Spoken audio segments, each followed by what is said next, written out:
여러분, 포퓰리즘을 아시나요? 뉴스에서나 영상에서나 포퓰리즘이라는 단어를 많이 들어봤을 텐데 정작 설명하라고 하면 못하겠죠? 그래서 이번 영상에서는 포퓰리즘에 대해서 다루도록 하겠습니다. 먼저 우리는 왜 포퓰리즘을 이해해야 할까요? 다음은 동아일보 기사죠. 포퓰리즘 때문에 민주주의가 위기를 맞았다는 기사입니다. 다음은 하버드대 정치학과 교수인 스티븐 레비츠키와 데니얼 지블렛이 쓴 어떻게 민주주의가 무너지는가라는 책과 오른쪽에 있는 위험한 민주주의라는 책은 하버드대 정치학과 교수인 야스카 몽크가 썼죠. 두 저서 모두 포퓰리즘의 위험성을 경고하는 책입니다.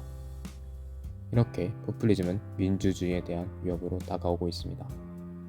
특히 포퓰리즘은 그 이름과 걸맞지 않게 인민이 아니라 특정 지도자가 정치의 주체가 되면서 엘리트주의와 닮은 꼴이 되었죠. 이외에도 포퓰리즘은 법치주의를 무시하고 비논리적이고 감성을 자극하며 단순 정치의 폐해를 보여주고 자유주의의 적이 되기도 합니다. 따라서 이러한 길로 가지 않기 위해선 우리가 포퓰리즘에 대해서 잘 이해해야 되지 않을까요? 그렇다면 포퓰리즘은 무엇이고 포퓰리즘에 대한 특징에는 무엇이 있을까요? 포퓰리즘이 무엇일까요? 제가 한번 영어 사전을 찾아봤는데요. 포퓰리즘은 대중의 견해와 바람을 대변한다고 주장하는 정치 형태라고 정의되어 있습니다. 이를 다른 말로 표현하면 포퓰리즘은 인민을 위하고 그들의 지지를 얻기 위해 노력하는 것이라고 볼 수도 있겠죠. 근데 단순히 이렇게만 본다면 이건 포퓰리스트가 아니라 완전한 민주주의자 아닌가요? 이 정도면 너무 착한 거 아닌가요? 그래서 다른 학자들은 어떤 말을 했는지 살펴보았습니다. 왼쪽에 있는 켄노번이라는 학자는 포퓰리스트들이 인민에 대한 호소와 지배 세력에 대한 불신을 정치적으로 이용한다고 보았으며, 오른쪽에 있는 라클라우라는 학자는 항상 인민을 전면에 내세우고 그 연장선상에서 지배자에 대한 적대감을 품도록 주장하는 것이 포퓰리즘의 가장 큰 특징이라 보았습니다. 다시 말해서 인민을 위하고 그들의 지지를 얻기 위해 노력한다는 인민주권론에서 그칠 것이 아니라 한 단계 더 나아가야 할 것입니다.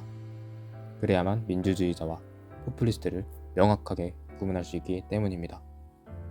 이를 구분하기 위한 또 다른 특징은 감성 자극적 단순 정치에 있습니다. 아까 보았던 학자들의 말에서 알 수 있습니다. 호소, 불신, 적대감, 조장이라는 단어를 사용한 것을 볼 수 있습니다.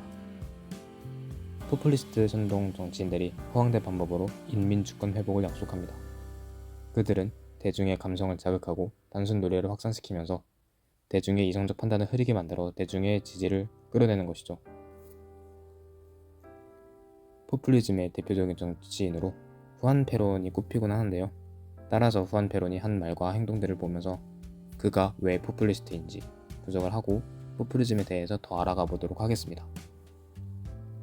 이는 내용과는 상관이 없는 얘기인데, 후안 페론이 결혼을 3번이나 했다는 것을 보고 그의 말솜씨가 뛰어나다는 것을 직감을 하게 되었습니다.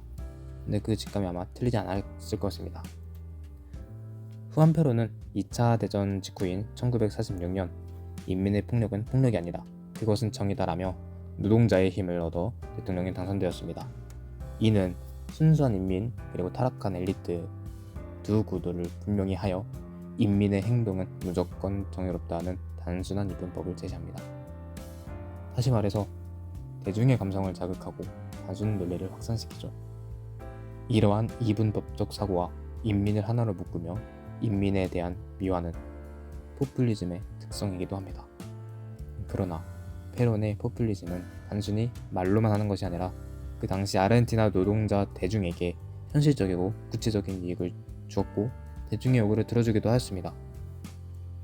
그가 대통령이 되기 전 노동정장으로 있을 당시에 사회보장과 노동입법 등을 통해 이전 정부가 들어주지 않았던 노동자들의 요구를 들어주었고, 이러한 친노동 정책은 페론이 1945년에 투옥되었을 때 노동자 대중이 페론의 석방을 요구하는 시위를 벌여 8일 만에 석방되는 데 큰 결정적인 요인이 되었습니다. 석방된 후 페론은 군중 앞에 나와 아르헨티나를 인류복지 국가로 만들 것을 약속하며 대통령이 되었고, 이후 임금이 2배가 오르기도 하였고 전국에 학교, 병원, 거원 등이 세워지기도 하였습니다. 그러나 초등학교에서 페론 부부를 찬양하는 글짓기 숙제를 내준다거나 그의 아내인 에바의 자서전을 교재로 쓰는 일이 생기기도 했습니다. 더 나아가 페론의 포퓰리즘은 민주주의를 억압하는 측면과 민주주의를 실천하는 측면이 함께 있게 되었는데, 이는 아르헨티나 정치에 큰 부담으로 작용합니다.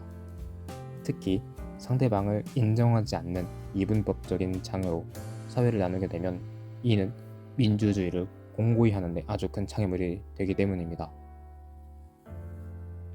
페론 집권 초기에 동초산물의 수출이 늘어났는데 이는 그의 권력 기반을 다지는 데 크게 도움이 되었습니다. 그러나 페론이 추진한 공업화 정책이 수입 대체 전략에 따라 경공업과 소비재 위주로 이루어졌기 때문에 자본재 수입의 증가에 따른 외환 사정의 어려움을 피할 수 없었습니다. 이런 위기 속에서 페론은 헌법을 개정해 대통령 직선제를 도입하고 대통령 임기를 6년으로 연장하는 등 대통령의 권한을 강화하기 시작했습니다. 또한 1955년에 광공업 분야에 대한 적극적인 외자 유치를 도모했지만 자신들의 입지가 불리해질 것을 염려한 노동자들이 폭동을 일으키고 1955년 9월 군부 쿠데타에 의해 페론은 스페인 망명길에 오르게 되었습니다. 페론을 그렇게 몰아냈음에도 불구하고 아르헨티나 국민들은 페론이 집권하던 시기에 취해 있었고, 페론이 78세가 된 1972년 11월에 다시 아르헨티나로 열렬한 환호 속에서 귀국을 하게 됩니다. 그리고 이듬해 9월에 다시 한번 대통령에 당선이 됩니다. 그리고 그의 세 번째 아내가 부통령이 되었습니다. 그런데 2년 뒤에 페론이 사망을 하게 되고 부통령이었던 아내가 대통령직을 승계하였으나 1976년에 또 쿠데타가 일어나면서 정권은 붕괴하였습니다. 이렇게 민주주의를 망가뜨리는, 어쩌면 한 나라를 망가뜨릴 수 있는 이런 포퓰리즘을 막을 수 있는 방법은 없을까요? 일부 전문가들은 라틴 아메리카를 예를 들어 생활 수준이 향상되면 포퓰리즘은 자연스럽게 퇴조할 것이라는 낙관적인 전망을 내놓았습니다. 경제가 발전하고 사회가 전문화되면 대중은 특정 지도자에게 일방적으로 의존하기보다 소속 집단 중심으로 이익을 추구하는 흐름이 자리 잡게 되면 포퓰리즘의 텃밭이 쇠퇴할 수밖에 없다고 하는데, 어느 정도 일리가 있는 말이라고 생각이 들지만 또 항상 꼭 그런 건 아닌 것 같죠. 특히 유럽이나 미국, 일본과 같은 잘 사는 나라에서도 포퓰리즘이 발생하는 것을 설명하는데 한계가 있기 때문이죠. 결국 인민의 깨어있는 의식이 포퓰리즘에 휩쓸리지 않는 유일한 방법일지도 모릅니다. 시민의식이 높아져야 포퓰리스트 선동가들이 정치적 야망을 포기하게 되고 포퓰리즘이 뿌리 내리지 못할 것입니다. 이러한 측면에서 언론의 역할도 대단히 중요할 것 같습니다. 그리고 이 영상을 시청하고 계시는 여러분들의 역할도 어쩌면 대단히 중요할지도 모르겠습니다. 앞으로 대한민국을 위해서 우리가 무엇을 할 수 있을지 고민하려는 계기가 되었으면 좋겠습니다. 이번 영상 시청해주셔서 감사합니다. 구독과 좋아요, 알림 설정 부탁드립니다.